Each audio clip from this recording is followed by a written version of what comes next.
ini cerita saya terakhir. Saya itu pernah ketemu Kiai sepuh Pak Kures, sepuh sekali, temannya Bapak. Datang ke saya, agak kacau betul ini, mentang-mentang temannya Bapak sama saya itu gak bosok. Saya tetap cium tangan untuk temannya Bapak. Pas rame-ramenya MUI ngaramkan rokok itu. Gus, saya ini mau tanya jenengan, kalau jenengan jawab haram tak lawan. Waduh, kalau jawab haram tak lawan katanya. Kalau jawab halal tak ikuti katanya. Yang saya senang dari cerita dua Kiai sepuh ini begini. Saya ini Kiai sepuh Gus, saya ini hiburan saya itu rokok. Rokok di pojok musola. Habis maghrib sampai jam 10. Kalau istri sudah tenang, tidak berontak baru pulang. Karena kalau belum ngantuk itu bawaannya ngomel kan. Ini yang cerita dua orang ini. Jadi hiburan saya itu rokok sama teman-teman musola. Tapi sekarang rokok diharamkan. Tolong kasih tahu MUI Gus, raro rasanya jadi kiai katanya. Kalau orang awam hiburan kan bisa lihat dangdut katanya, bisa saweran. Saya ini kan kiai Gus, gak pantas.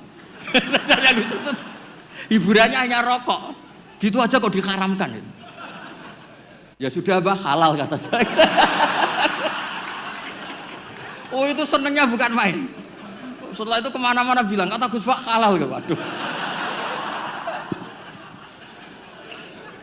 Alasannya itu hiburannya katanya.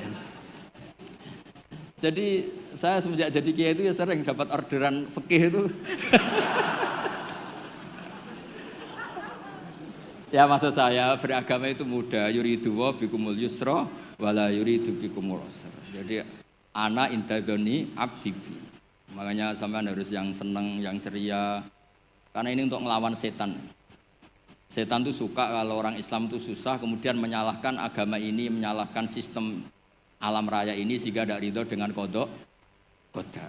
Makanya disebut innaman najwa minasyaitoni liyahzunal ladzina amanu. Jadi kalau pikiran yang ngajak susah itu minasyaiton. Berarti yang ngajak seneng itu minallah. Makanya saya ini ustadz beneran ini karena ngajak orang seneng gitu. Kalau yang ngajak susah itu masalah itu. Wong jelas di Quran la tahzan, jangan susah. Enggak ada di Quran la tafrah, itu enggak ada. Yang ada qul bi fadlillah wa bi rahmati fa bidzalika falyafrahu. Ya saya pernah dikomplain sama kiai-kiai yang khusuk-khusuk Pak Kores. Gus ini nanti kalau maghrur, orang gara-gara ngaji jenengan isane seneng tok terus atau susah. Terus saya bilang masalahnya apa? Kalau enggak tahu susah sampai akhirat kan bagus kata saya. Terus tapi itu saya enak dhewe fasik. Oh, nak fasik ku wis asli sedurunge ngaji aku wis fasik. Kok nyala-nyalain saya kata saya. Nah ini penting ya supaya jenengan itu beragama itu rileks nyaman karena Allah itu suka sekali. Menghitung nikmatnya itu suka. Dulu ada orang Arabi datang ke Nabi itu enggak punya apa-apa. Terus tanya, ya Rasulullah engkau menyuruh saya syukur, saya ini tidak punya apa-apa, nyukuri apa? Istri gak punya, harta gak punya, semuanya gak punya, saya nyukuri apa? Nabi itu ngelihat sandalnya, di padang pasir kan panas. Lah itu 2 sandal kamu, kalau kamu gak punya ini panas. Oh iya ya Gusti, alhamdulillah. Hanya punya sandal itu. Ya kayak sampean itu, kan ceria, punya nekat saja cukup lah. Kenapa seneng? Gak usah alasan, nekat saja, pokoknya penting. Ya jadi sekaligus ijazah, jadi yang dihitung apa itu alam nasroh, hati lapang. Terus qul bi fadlillah wa bi rahmati fa bidzalika. Bapak saya itu paling sering mensyariatkan seneng. Kalau pagi ngajak jalan-jalan saya itu, kalau ada orang miskin itu di warung nongkrong, rokoknya satu aja hutang, 1 ler saja hutang. Terus ngomong itu seakan-akan dunia miliknya. Itu kata bapak. Itu hamba paling dicintai Allah katanya. Kalau presiden orang kaya seneng itu kan wajar, alasannya jelas. Ini nggak punya alasan untuk seneng.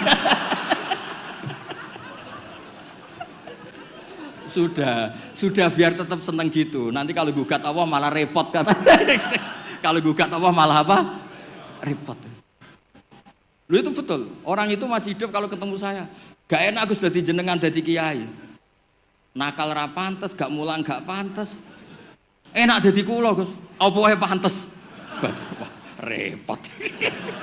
Ya sudah gak apa-apa, sementing kamu gak gugat Allah kata saya itu. Karena tadi ketika orang-orang miskin dikelola nyuwun sewu orang yang tidak bertuhan, ini terus malah yang digugat Allah Subhanahu wa taala. Makanya Sayyidina Umar dari sekian sanad, ini biar kita Pak Kures.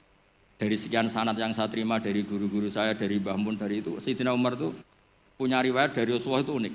Innallaha kallafani an asrifa an du'a. Ya saya ulang lagi. Innallaha kallafani an asrifa an du'a. Allah itu memaksa saya supaya apa-apa itu enggak melibatkan Allah.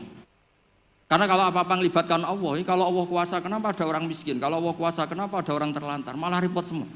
Orang dilatih Islam menyalahkan dirinya sendiri. Rabbana dzolamna anfusana. Makanya Umar terus pidato, jika ada orang yang tidak makmur ketika saya jadi khalifah, salahkan Umar, jangan nyalahkan Allah. Anda punya pemimpin yang tidak becus. Kalau Sayyidina Ali mirip cuma agak kacau. Diskusinya agak kacau. Tapi kacau ilmiah tetap bagus. Ada orang ngelapor, ya Ali, ketika kita dipimpin Umar, dipimpin Abu Bakar, Umar baik. Kenapa setelah engkau pimpin kacau? Konflik, kata Ali. Ketika Abu Bakar Umar mimpin, itu rakyatnya baik-baik kayak saya. Pas saya mimpin rakyatnya kayak kamu.